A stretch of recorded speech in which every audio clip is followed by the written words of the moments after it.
This month on The Spark, our theme is Service, Strength, Story. We'll learn about a department of the state honoring and advocating for veterans, a nonprofit focused on raising awareness for perinatal care and providing essential resources to support and strengthen individuals and families, and a mission-driven storytelling company with an owner helping leaders ask better questions.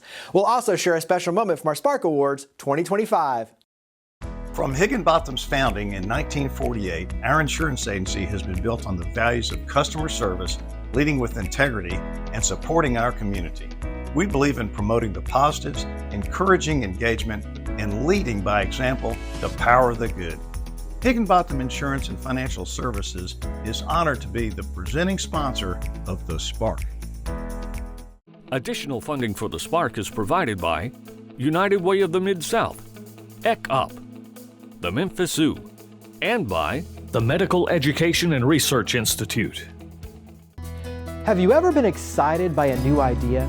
Inspired by watching someone lead by example? When we talk about creating change, we start by sharing the stories of everyday heroes who are making a difference in their own way, so we can learn and do the same. I'm Jeremy Park, and this is The Spark. They're a Department of State honoring and advocating for veterans. We're here with Stephen Bell. He is the Director of State Operations with the Tennessee Department of Veteran Services. And let's start out, Stephen. Give us a little bit of the mission and some context for the Tennessee Department of Veteran Services.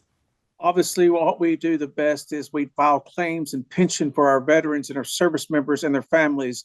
And we also give honorable burial. And right there in Memphis, Tennessee, we have a great state cemetery there in Memphis. But we're starting something new, and it's called the Tennessee Veteran Ready Business Recognition Program.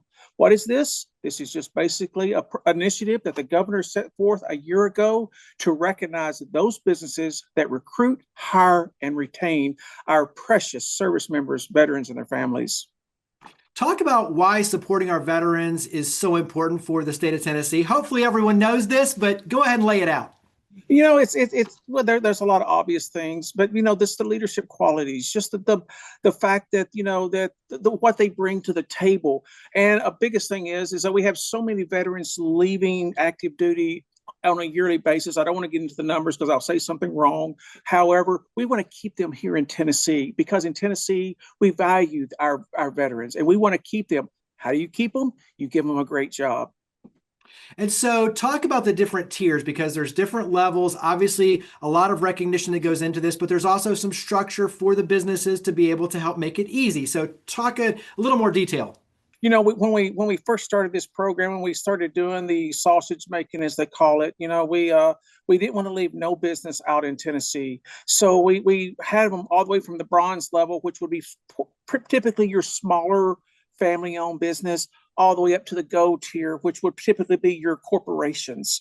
Obviously, the higher you go, the more that you are asked to do for our service members, veterans, their families. But we didn't want to leave anybody out. So if you're just a small business in Shelby County or the surrounding or anywhere in the state, you're able to qualify for this program and hopefully grow your business into silver and gold eventually. Dive into a couple of tips and recommendations, especially regarding providing access to benefits during work hours. From Memphis to Bristol, I had to get involved in this. Why? Because I just didn't know. I didn't know what was going on. But this is not, as I stated in my last broadcast, a gotcha type program. It's a program that we want to build businesses up. We've had so many businesses that said, I didn't know to do that, but now we're starting. And I'll give you just a simple thing. It's for the military spouse. When her husband or when his wife or whatever, when their spouse deploys, take care of that spouse, give them alternative work hours, let them work from home when they don't have a babysitter, and do not lose these precious commodities that we have as employees across the state. Touch on some of the other advocacy and services that you all offer. Across the state, we have 13 field offices in the state, which we do compensation and pension. Obviously, with over 400,000 veterans in Tennessee, that's not enough. But one thing that we do, we partner with every county service officer in the state and to provide them training so that we're all on the same sheet of music. So one of the things that we do is, and we want to, is to apply for compensation and pension. What does it cost? Just like the business recognition, it doesn't cost anything for you.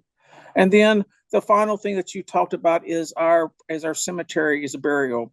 You know, what does that cost? Nothing. What does it cost your eligible dependent? Nothing. We want to be able to honor these veterans in their final moments, you know, the way they should. What's been the feedback? What's been some of the testimonials from the veterans in terms of what this means to them and their family? Oh my Lord. I mean, we don't have enough time for that, Jeremy. But you know, some of the feedback that we've got is that I think that a lot of businesses just did not think about it, right? I mean, but there's been so many businesses from Memphis to Bristol that when they look at our questions on the online application, matter of fact, there's 14 of them to be gold. They're like, we did not even think about that. But, you know, we're going to start a policy to do that. Basically, what we can do as well as an organization, we can give you example policies. Not that you have to adopt them, but it gives you just some type of thinking. That way, you know, you can be able to adopt something that fits your business. Touch on some ways the community can support your efforts. And obviously, you've got the Tennessee Veteran Ready Business Recognition Program. That's one piece of it. But touch on some other ways the community can support your efforts. You know, one really simple way is when you have an employee, let them go during office hours to do their quality pensions and the compensation that they've so much desperately have earned throughout their military career. I'll tell you, when you do that, you make a happy employee. I believe I told you our last time we spoke, there was a company in Nashville, and obviously every company can't do this, but they opened their doors up to veteran organizations for 2 days, and employees could come in and do their compensation benefits right then during work hours. Now, if you can't do that, just make it where it's available that these veterans that work for you, these spouses that work for you, they're able to go out and get the great benefits that they have desperately earned. And one of the things that you can do is join our program, get involved, and basically get the information that we can put on your bulletin boards in order for a veteran to know where to go in order to get whatever they're wanting answered. We'll wrap up with contact information. Where do we go to connect in with your team at the Tennessee Department of Veteran Services? Well, you can go to www.tn.gov/veteran, or simply you could call our customer inquiry line and get a hold of one of us at 615-741-2345. Well, Stephen, thank you for all you and your amazing team do to power the good. Thank you for coming on the show. Thank you so much.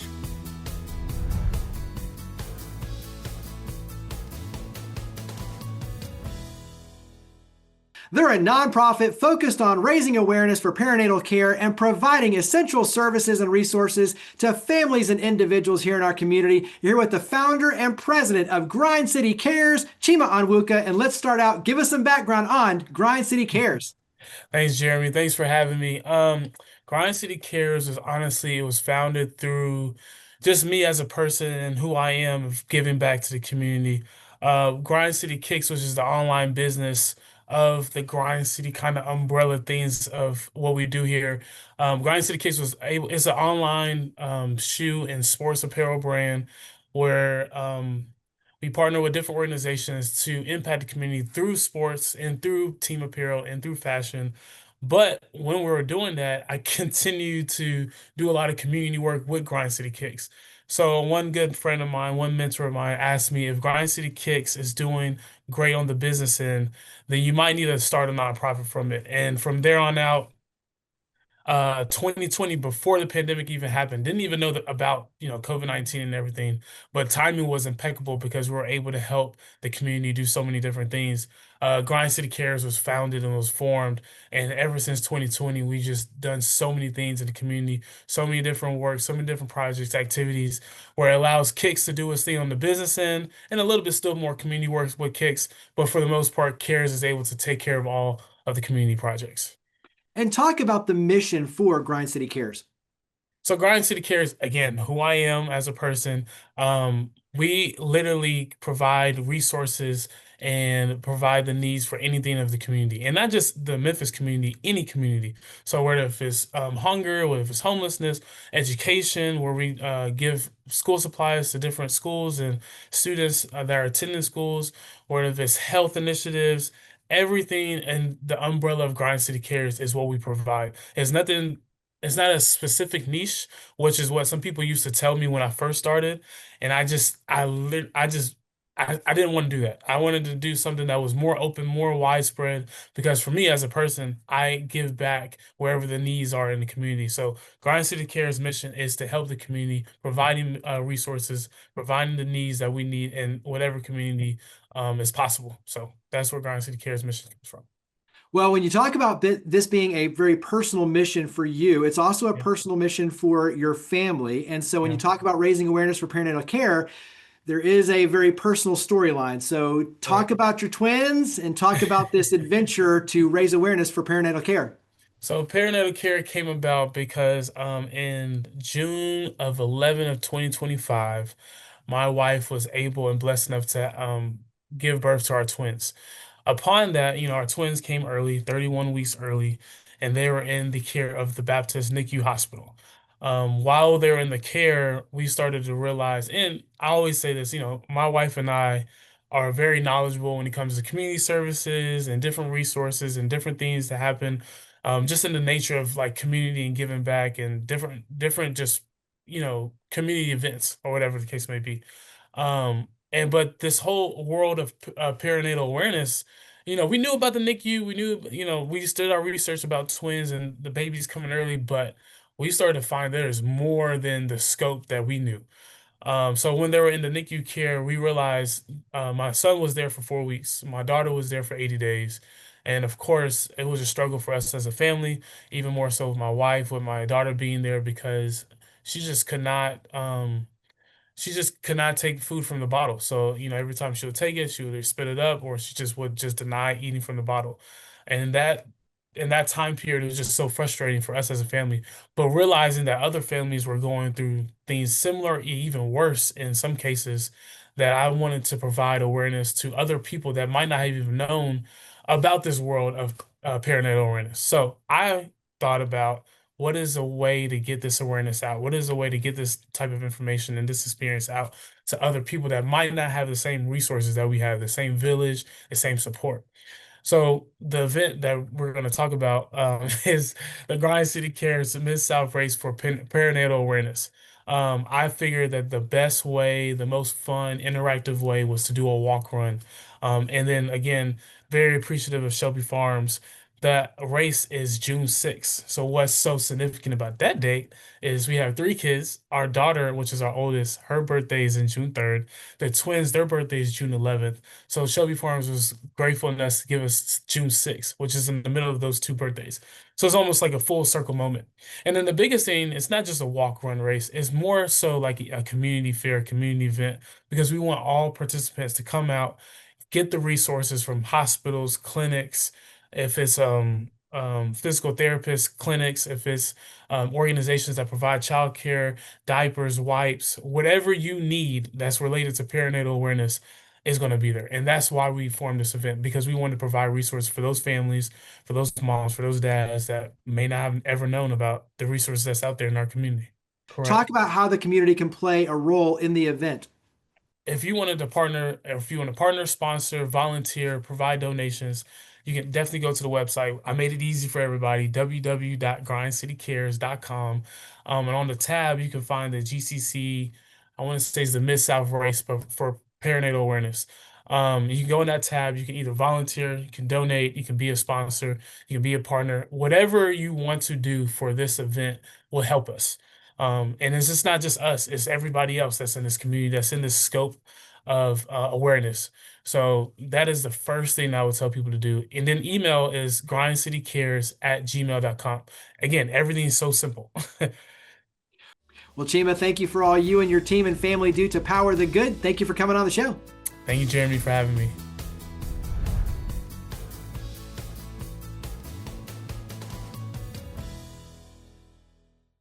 The Spark Awards annually recognize and celebrate individuals and organizations that have made outstanding contributions to the community. The 2025 Individual Youth Award went to Keiran Barlow. My name is Keiran Barlow. I go to Houston High School. I'm a junior there. I play soccer for both club and at the school. I also volunteer with the Red Cross for their youth division.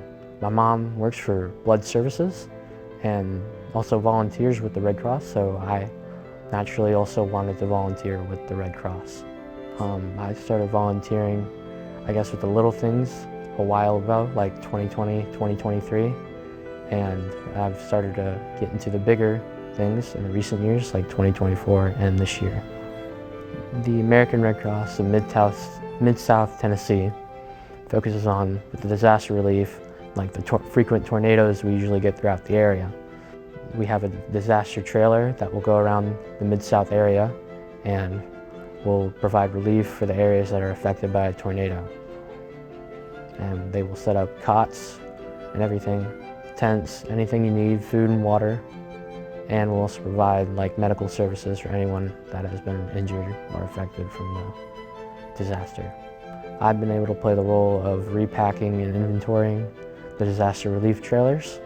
So we take all the items out, count what we need, get rid of all the bad items, replace them with the new items, and then repack the trailer so it's ready to go for when it's needed. You try to get all the work you can get done in a short amount of time, so you have to prioritize the bigger things first, and then you work your way down to the smaller things that take less time. One of my favorite experiences is the Veterans Golden Age Games that was held down at the Renaissance Center. And my experience with that was I was an umpire for disabled veterans who were stuck in a wheelchair because of their actions that they did for our country. And I think my favorite part about that was meeting all of them and them telling us their stories. And when we did a friendly match with them, they beat my butt. The veterans, they all, looking back on it, they all love to do what they do. So I think volunteering leading into that would also help by giving back to your community, starting with the small things and leading up into the bigger things, like joining the military. I'm hoping to apply to West Point and hopefully get into West Point. Volunteering, giving back to your community is one of their top priorities they look for in their applications. The Spark Award, it means that I've done a whole lot of volunteering, but it also means I can still do a whole lot more throughout our community.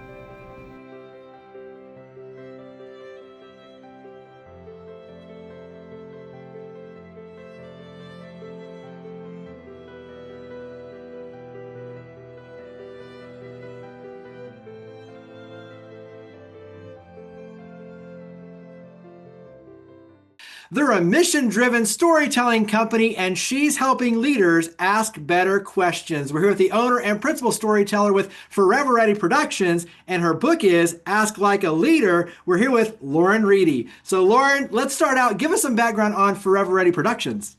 Well, thanks for having me, Jeremy. It's so fun to be on the show today. Forever Ready Productions started in 2014 to serve nonprofits here in the Memphis area. I was a journalist at the time working in TV, and I really wanted to tell stories that called people to action. I felt like I was chasing headlines, chasing crime tape, you name it.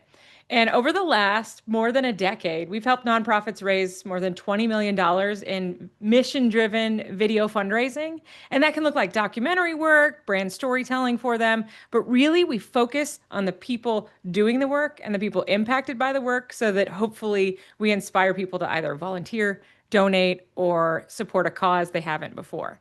Give us an idea of what makes an impactful, show, storyline, program, documentary, feature. What makes that impactful as a story to help nonprofits? One of the things I always say is, what's the untold story here? And what's the story we should be telling? So I like to challenge our partners to take people places cameras aren't allowed. I'm using quotes when I say that. A place that they can't necessarily take a whole group of donors, a place that they may not fully understand because it's not their lived experience. And those places start with the people who are in those places. So we usually follow a person-centered story and take people to a place and an untold story that's not something they're expecting. We like to surprise audiences sometimes with either, something that happens as a result of their work with a nonprofit or the work that they've done, or give them, sometimes it's the work is hard, right? And it's not an easy story to tell. You don't want to glorify poverty. You don't want to glorify the problems we're trying to solve, but you also have to balance telling people this is the need. This is the problem we're solving, and here's a success story that, of course, comes with challenges. So for me, I'm always like, what's the untold piece here? And how can we show it to your audience like they're seeing it for the first time? So what led you to write Ask Like a Leader? Well, I also do speaking. And so I've got a speaking and consulting business alongside what I do at Forever Ready with video storytelling. And I was trying to make this connection between how leaders lead their organizations. And I was finding a lot of us have the same problems. We might have a different organization or mission, but the problems we have as leaders often start with us and trickle down to our team. And I realized there's a parallel between the questions and the methods that I use in my documentary work when I'm sitting down to interview someone for the first time, and how I showed up as a leader. And the commonality was the questions that I ask and the method I use to draw out deeper connection, build trust quickly, and really by the end of a conversation, give us both a sense of we have a lot more in common than we do different. So that's sort of why I turned what I was doing in the film side and the storytelling side into a tool that leaders can use in the book Ask Like a Leader. Film, focus, all of that plays an important acronym in the structure, the model. Share a little bit about the model that you've created as a part of this book. So it's called the question lens method. Yes, it is a camera lens. I had to really lean in to this fully. It is a whole bit. So within the question lens, there are different tiers, just like a focus on a camera. It spells out the word Oscars. So I challenge leaders to ask open-ended questions, specific follow-up questions, clarifying questions to make sure we're on the same page, actively listening, reflective questions, which are often deep and take time and often involve you first. And then I ask folks to share a little bit of themselves, because when we share just a tad, I don't have to tell you every detail, right? When we share just a little bit of ourselves, we give people permission to do the same and sort of lighten the feeling in the room. So it's a tool that leaders can use. They can think about it like a camera lens. When you press focus or you move the focus ring, everything becomes clear. And so the idea is when you start asking more questions, when you are a more curious leader, you lead with more clarity. And so that's sort of how I lean into it. It's totally based off of a camera. I felt like I needed to lean into that because that's my first expertise. But I realized it's rooted in curiosity. How can this make our community stronger? How can storytelling and asking better questions make Memphis stronger? Well, we all know that we are divided as a country right now. There is a lot of division. And I think the only path towards us working together and making a difference is finding ways that we have things in common, finding ways to meet in the middle, finding ways to have true discussion, not just like fighting on the internet. And I think questions are the path to that. Because when you ask somebody something like, tell me what you're seeing from your seat, or tell me what your lived experience is in this, or what makes you believe that, we're not accusing each other, we're being curious. And I always say, pretend like you're Ted Lasso, right? Be curious, not judgmental. It's literally on my desk right below this camera to remind me. And I think if we approach every problem with curiosity and then start asking instead of trying to find all the answers, I think we're going to find, one, we have a lot more in common than we think. And two, that we can solve problems more innovatively. We can build trust amongst ourselves and our teams and our communities. And I think we can all join arms and really believe in a better community by better understanding each other. And that starts with questions. Very simple. So where do we go to learn more about Forever Ready Productions? Where do we go to learn more about the book, Ask Like a Leader? All right, you can go to foreverreadyproductionsllc.com. You can see all kinds of examples of our documentary work. You can see a few Emmys behind us. We've gotten some really great results. And you can go to laurenreedy.com/books, where you can find more information about Ask Like a Leader, as well as the speaking and consulting I do to help leaders and leadership teams really build more trust within their organization and have a real good effect on the rest of the community as a result. I love it. Well, Lauren, thank you for all you and your amazing team do to power the good. Thank you for coming on the show. Thanks for having me, Jeremy.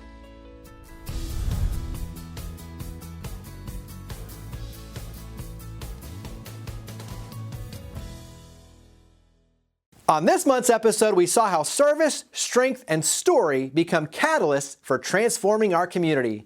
Service is the commitment our veterans made to keep us safe and protect our freedoms. Through the Tennessee Department of Veteran Services, that commitment doesn't end when the uniform comes off. It evolves into advocacy, into opportunity and services to support our veterans, like the Tennessee Veteran Ready Business Recognition Program. Strength is what defines Memphis, and it's found in the generosity of our people and in organizations like Grind City Cares, which is taking action to provide essential resources to help individuals and families and to raise awareness and funds for causes like perinatal care. And story is how we connect it all. Forever Ready Productions ensures these journeys aren't invisible, because when we ask better questions and tell stories of resilience, transition, and impact, we don't just inform, we inspire and take action. We build understanding and momentum. When veterans are supported, when communities are engaged, and when stories are amplified, we create a movement. So where can you help power the good and become a spark? To learn more about each of the guests, to watch past episodes, and to share your stories of others, leading by example, visit WKNO.org and click on the link for the Spark. We look forward to seeing you next month, and we hope that you'll continue joining with us to create a spark for the Mid-South. From Higginbotham's founding in 1948, our insurance agency has been built on the values of customer service, leading with integrity, and supporting our community. We believe in promoting the positives, encouraging engagement, and leading by example the power of the good. Higginbotham Insurance and Financial Services is honored to be the presenting sponsor of The Spark.